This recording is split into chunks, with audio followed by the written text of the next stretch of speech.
Replacing the imperative of internet use with a zero tolerance policy is a new opportunity value proposition for those who genuinely cannot afford to lose their data and information and cannot offer 100% protection.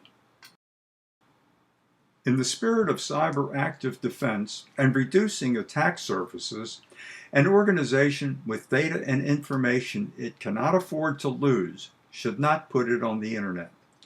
Simply establishing a known degree of assurance is insufficient to earn a label of trusted. Instead, we need to drive adversary dwell time to zero.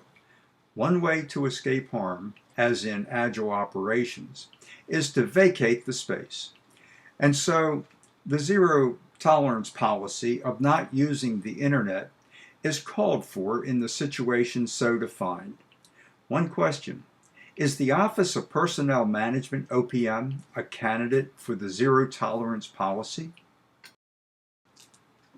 Just what is the rationale for adopting the zero tolerance policy? Well, first, owing to the sharpened understanding of cyber situation awareness and vulnerability thrust upon us by the Office of Personnel Management and the loss of 18, or is it 32, million federal personnel records with highly sensitive data, it is increasingly clear that there are no cyber experts and no cyber protections that offer 100% assurance of protection.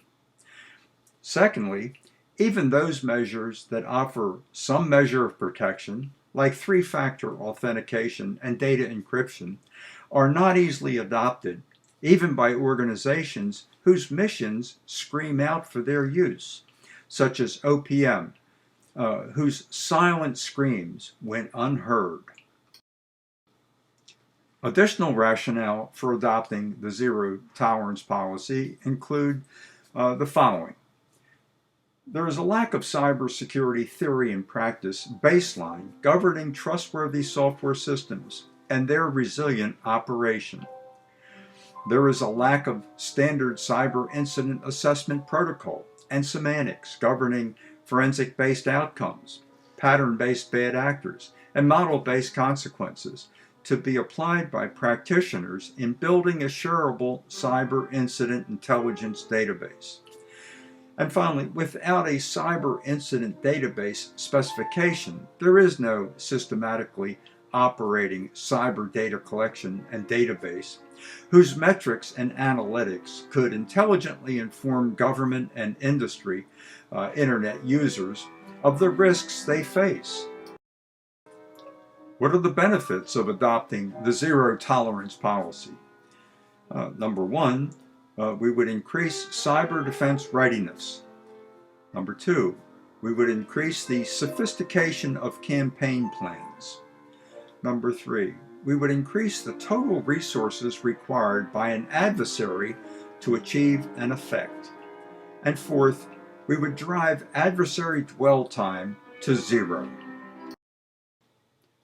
Why is this shift necessary? The internet was established to disseminate data and information. The internet is not equipped to control, secure, or protect the data and information being disseminated. In actual fact, the data and information that is transferred about on the internet is not under control, is not secure, and is not protected beyond the due diligence associated with backup and recovery operations. What is the new normal? Responsibility for controlling, securing, and protecting the dissemination of data and information lies with those who choose to entrust proprietary data and information to the internet. Organizations have proven that they cannot be depended upon to exercise due diligence with respect to the handling of proprietary data and information entrusted to them. If an organization decides to place its proprietary data and information on the internet, it must acknowledge the risk and take steps to mitigate the risk and its consequences. Just what is the zero tolerance policy and its practice? Well, the most effective, intelligent, and ethical steps to mitigate cybersecurity risk are an organization policy and assured practice to mitigate cybersecurity risk by taking the following steps. Number one, don't put proprietary data and information you cannot afford to lose on the internet. Number two, for those who do, acknowledge acceptance of the risk associated with internet use. Number three, encrypt all data and information placed on the internet. Number four, use three-factor authentication to control access to data and information on the internet. What you have, such as a card or token. What you are, such as your iris or fingerprint. What you know, such as your password and your security question. Here is my contact information. I would be happy to receive questions and have discussions with people on this important subject.